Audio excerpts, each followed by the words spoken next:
ভাঙ্গাতে নিচ্ছে ব্যাপের ঝুঁকি। এদিক দেখি পরিমল স্যার মারকে বুঝি কারে। শরীফুল স্যারকে দেখতে পেলাম দৌড়ে গেল ঘরে। সুজিত স্যার বসে ভাবে কি বলবো কি। বাবলু স্যার দাঁড়িয়ে বলে যোগ বলবো নাকি। বাবলু স্যার যাত্রার ডায়লগ দিচ্ছে বারেবার। তুষার স্যার দাঁড়িয়ে তার করছে সংস্কার। ওই দিক দেখি মাহবুব স্যার মুক্তি করে ভার। বলবো কথা শুনবো কথা রাগ করো না আর। আহাদ স্যার বড়ই দুষ্টু মিজান স্যারের কথা। মনিরুল স্যার শুনতে পেয়ে মনে পেল ব্যথা। নমিতা ম্যাম কেমন আছো বলবে ট্রেনিং শেষে। পারুল ম্যাম সকল প্রশ্নের জবাব দিল হেসে। আশরাফ স্যার গুগল দেখে সরাকর্তার সাথী। কল্যাণ স্যার বললো আশরাফ ক্লাসে হবে ক্ষতি।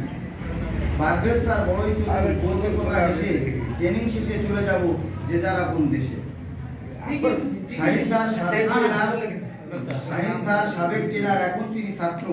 জি শঙ্কর জ্ঞানী গুণী পড়ার বেলায় মাত্র।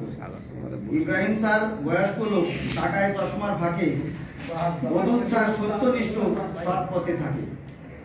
কিশোর স্যার যদিও বাঁকা সোজা পথে চলে।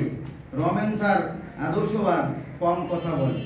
আশরাফুলের মতো যোগ্য স্যার কম স্কুলে মেলে। প্রমোশনের কারণে স্যার যাবেন সচিবালয় চলে।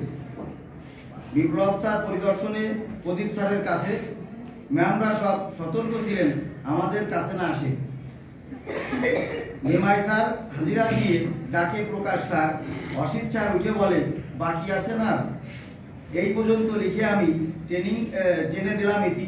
সকল স্যারের প্রতি রইল ভালোবাসার প্রীতি।